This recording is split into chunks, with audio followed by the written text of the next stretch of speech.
سن 55 ہجری میں 55 ہجری میں، یعنی یزید کو تخت پہ بٹھانے سے 5 سال پہلے مدینہ منورہ جا کر، یہ معاویہ بن ابی سفیان، اب آپ کو کہنا پڑ رہا ہے مجھے، معاویہ بن ابی سفیان مدینہ منورہ جا کر امام حسین علیہ السلام سے ملاقات ہوئی تو براہ راست فیس ٹو فیس کہتا ہے کہ آپ کا کوئی ویلکم نہیں ہے، آپ کو کوئی مرحبا نہیں کہا جائے گا، اے حسین ابن علی تیری مثال، معاذ اللہ، ان کے الفاظ جو ہے، تیری مثال ایسی ہے جیسا اونٹ بڑھیا ہو گئی اور اس کا خون پتلا ہو گیا، عن قریب اس کو ذبح کر دیا جائے گا۔ یہ ڈائریکٹ دھمکی فیس ٹو فیس معاویہ بن ابی سفیان، اٹھائیے پڑھیے الکامل ابن اثیر کو اٹھا کر پڑھیے آپ، ڈائریکٹ فیس ٹو فیس امام حسین کو دھمکی دے رہے ہیں۔ اگر یزید قتل کیا ہے تو یزید بعد میں قتل کیا، دھمکی کس نے دیا تھا، پروگرام کس نے بنایا تھا؟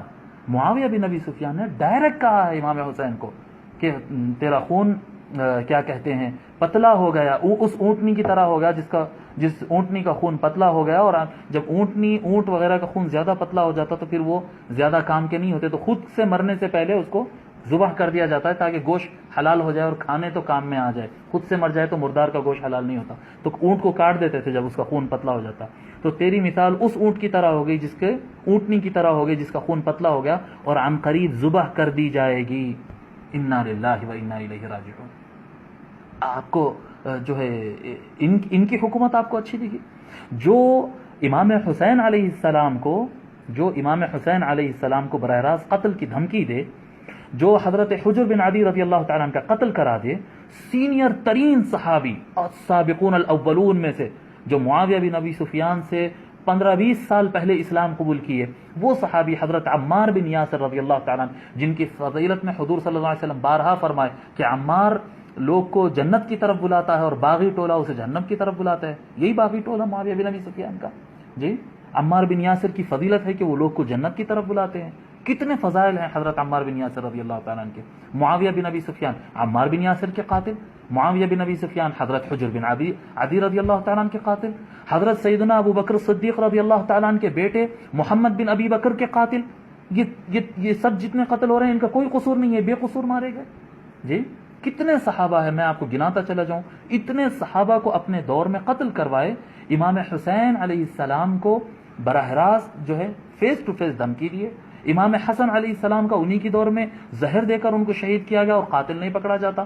آج یہی نہیں ہو رہا ہے ہندوستان کے اندر، مودی سرکار کے اندر جو ہے معصوم لوگوں کا قتل کر دیا جاتا ہے اور قاتل نہیں پکڑا جاتا، نہیں ہو رہا ہے۔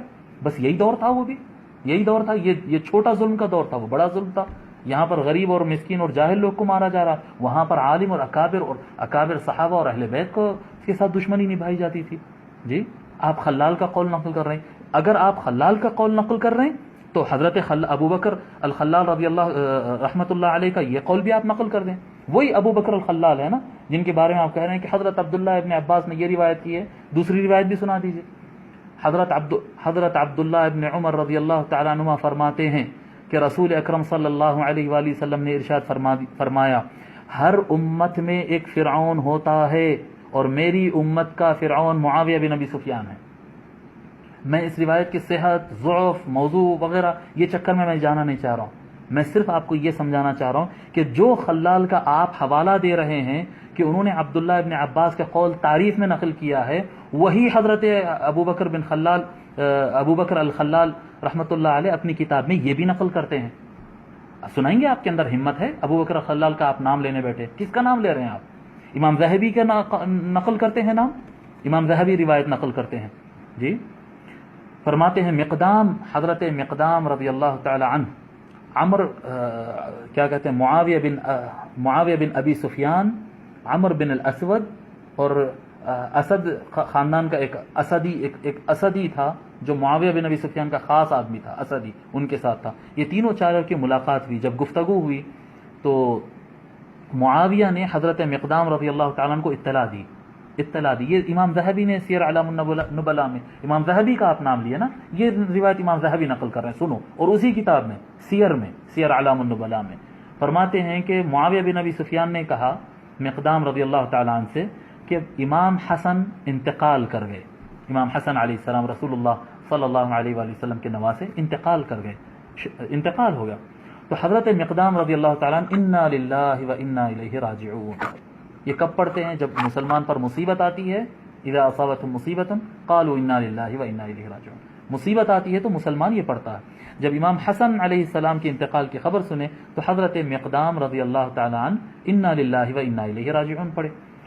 تو معاویہ بن ابی سفیان کہتے ہیں کہ آپ انا للہ و انا الیہ راجعون پڑھے. اتراہا مصیبہ، آپ کو لگتا ہے کہ یہ کوئی مصیبت ہے؟ اللہ، امام حسن کی شہادت ان کو مصیبت نہیں لگ رہی ہے. عام مسلمان کے انتقال پر انا للہ پڑھتے ہیں، امام حسن کے انتقال پر انا للہ پڑھے تو معاویہ کو اعتراض ہوا اور اتراہا مصیبہ، کیا لگتا ہے آپ کو یہ کوئی مصیبت ہے پڑھنے کے لیے؟ حضرت مقدام نے کہا کیوں نہیں، وقد وضعہ رسول اللہ صلی اللہ علیہ وآلہ وسلم فی حجرہ، کیوں مصیبت نہیں ہوگی؟ حضور صلی اللہ علیہ وآلہ وسلم ان کو اپنے گود میں بٹھائے. وقال هذا منی وحسین من علی، اور حضور ان کو امام حسن کو اپنے گود میں بٹھاتے اور کہتے کہ حسن مجھ سے ہے اور حسین علی سے ہے، کہتے تھے. جس کا مقام حضور صلی اللہ علیہ وسلم فرماتے کہ حسن مجھ سے ہے، ان کا انتقال مصیبت نہیں ہے. تو معاویہ بن ابی سفیان اپنے خاص آدمی سے پلٹ کر کہتے ہیں فقال للاسدی، اسدی سے کہتے ہیں پلٹ کر ما تقول انت، اسدی تو بتا تو کیا کہتا ہے؟ تو اسدی کیا کہتا ہے معلوم؟ یہ معاویہ کا خاص آدمی، جمرۃ اطفأها اللہ، جمرۃ اطفئت، یہ بعض روایتوں میں جمرۃ اطفأها اللہ کیا الفاظ ہے. یہاں پر امام ذہبی کے الفاظ ہے کہ انگار کا ڈلہ تھا بجھ گیا. امام حسن علیہ السلام کو کہہ رہے ہیں، امام حسن علیہ السلام کو معاویہ کا خاص آدمی معاویہ کے سامنے یہ بیٹھ کر کہہ رہا ہے کہ جمرۃ اطفئت، آگ کا ڈلہ تھا بجھ گیا. انا للہ و انا الیہ راجعون. ہونا کیا تھا؟ آپ یہ جو آج کے لوگ کہہ رہے ہیں کہ نہیں معاویہ کو بڑی اہل بیت سے محبت تھی، بڑے امام حسن کی تعریف کرتے تھے، تو اٹھ کر حضرت امیر معاویہ اٹھ کر وہ اسدی کو 2 تھپڑ مارنا تھا، جیل بھیجنا تھا اس کو. جی، جن کو حضور صلی اللہ علیہ وسلم نے جنت کے جوانوں کا سردار کہا، اس کی ان سے متعلق آپ ایسی بات کہتے ہیں؟ جیل بھیجنا تھا؟ نہیں جی. فقال المقدام، کچھ نہیں